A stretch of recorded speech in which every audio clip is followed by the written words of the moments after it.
से। हम उनको याद करें तभी वो शक्ति मिले, ऐसा थोड़ी होना चाहिए। माँ बाप को पता चलता है ना बच्चे को क्या चाहिए, वो बोले बिना पता चलना चाहिए माँ बाप को। माँ बाप को तो पता चलता है, तो वो हमारे पिता है, उनको तो पता चलना चाहिए कि मुझे क्या चाहिए। वो बिना मांगे बिना सोचे उनको देना चाहिए। ऐसा होगा? ऐसा होगा?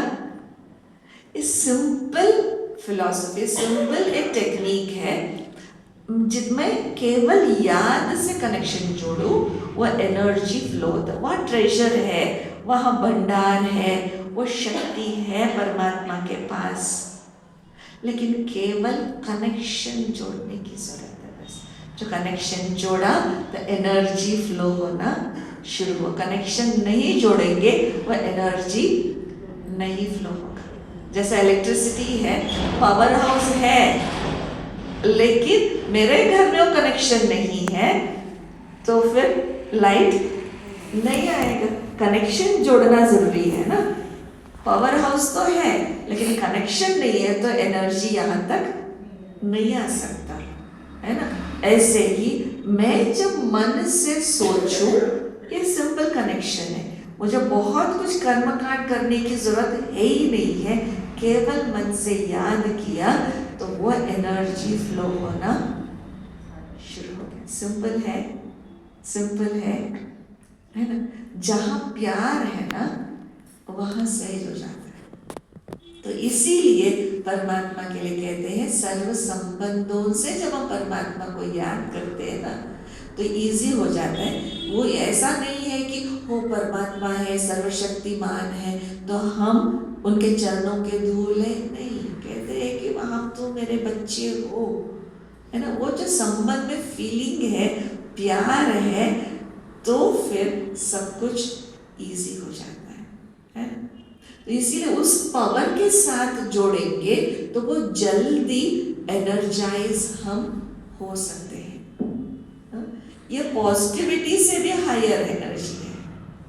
एक है बहुत जो नीचे वाला जो एनर्जी है वो नेगेटिव एनर्जी है, राइट। तो उसके जो ऊपर वाला जो एनर्जी है वो बेस्ड वाला एनर्जी है, और उसके ऊपर वाला जो एनर्जी है वो साधारण, जो कर्म के प्रति यहाँ जाना है, ये करना है, वो करना है, वो न्यूट्रल है जो कर्म के प्रति।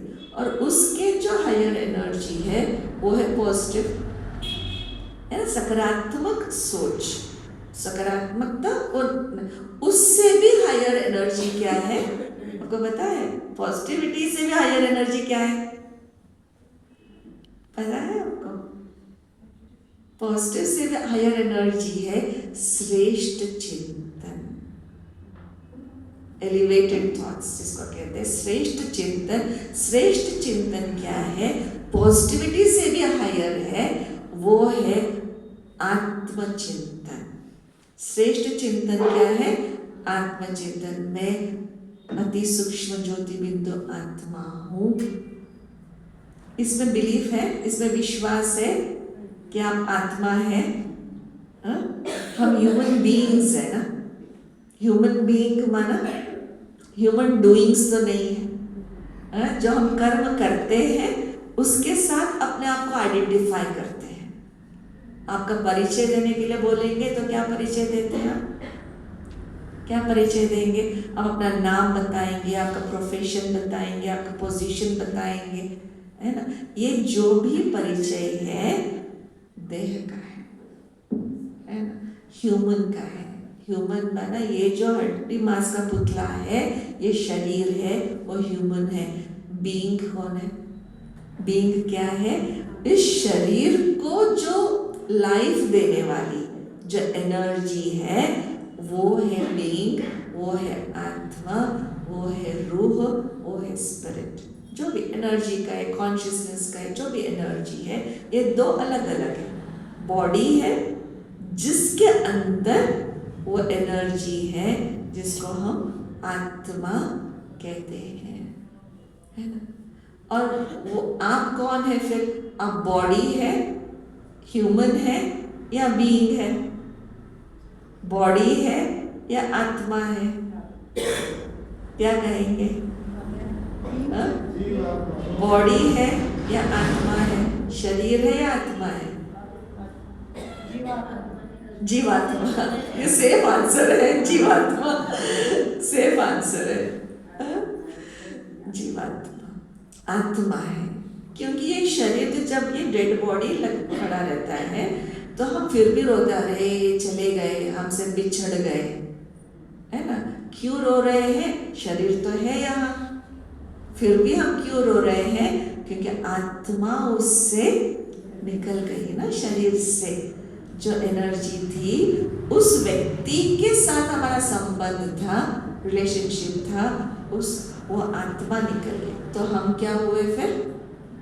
जैसे ये एनर्जी चली गई, यहाँ बैठे बैठे वो एनर्जी मैं बोल सकती हूँ फिर? नहीं बोल पाऊंगी।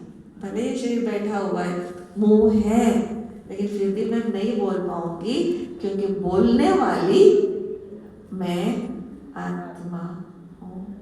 मुख के द्वारा मैं बोल, एक केवल इंस्ट्रूमेंट है, मैं मुख के बिना भी तो नहीं बोल सकती हूँ, राइट? इसका आधार लेना मेरे लिए जरूरी है, राइट?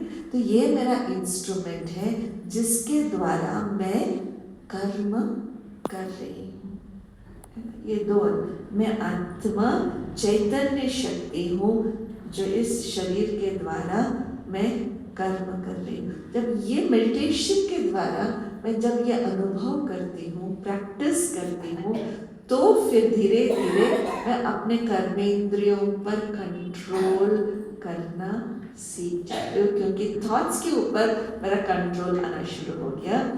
तो फिर कर्मेंद्रियों पर कंट्रोल आना बहुत इजी हो जाता है, क्योंकि श्रेष्ठ चिंतन, सकारात्मक चिंतन चलना शुरू हो गया, तो फिर कंट्रोल आना।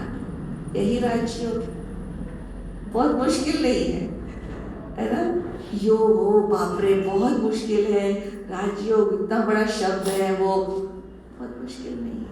अपने आप को आत्मा समझना और परमात्मा को याद करना, जिसके द्वारा मैं अपने ही कर्मेंद्रियों को कंट्रोल कर सकूं, बस ये है राजयोग। सिंपल है, सिंपल है। केवल प्रैक्टिस करने की जरूरत है बस। जितने जैसे जैसे आप प्रैक्टिस करते जाएंगे, वैसे वैसे वो इजी होना शुरू हो जाता है। क्योंकि कई बार ये कंप्लेन रहता है लोगों का कि हम मेडिटेशन में बैठते हैं लेकिन मन भटक जाता है, मन को कंट्रोल करना बहुत मुश्किल है। तो बहुत वो घोड़ा है, मुश्किल है मन को कंट्रोल करना। मन को कंट्रोल करना मुश्किल है। मुश्किल क्यों लग रहा है? क्योंकि इतने सालों से मैंने कंट्रोल किया ही नहीं ना। जैसे मान लीजिए मैं अभी 50 साल की हूँ, 50 सालों में मैंने कभी एक्सरसाइज ही नहीं की, राइट? 50 सालों में अगर मैंने एक्सरसाइज ही नहीं की, अचानक मैं जिम में जाऊंगी और एक्सरसाइज करना शुरू करूँ, तो वो सारा एक्सरसाइज तो मैं नहीं कर पाऊंगी ना। यूज्ड टू नहीं है, मसल्स डेवलप नहीं है, तो हर रोज जाऊंगी, हर रोज 1 घंटा लगाऊंगी वहाँ, तो धीरे धीरे मेरा मसल्स डेवलप होगा, तब जाकर के वो फ्लेक्सिबिलिटी शरीर में आएगा। ऐसे ही मन को मैंने कंट्रोल ही नहीं किया, मन को फ्री छोड़ दिया था, तुमको जहाँ जाना हो जाओ। लेकिन अभी मैंने लगाम लगाना शुरू किया, वो मेरे हाथ में आएगा? नहीं आएगा। धीरे धीरे उसको समझते हुए कंट्रोल में लाएंगे तो जरूर आएगा। वो एक दिन में नहीं आने वाली है, लगेगा थोड़ा समय, करते करते करते वो जरूर हो जाएगा। ठीक है? कुछ पूछना है? कुछ क्वेश्चंस पूछना है?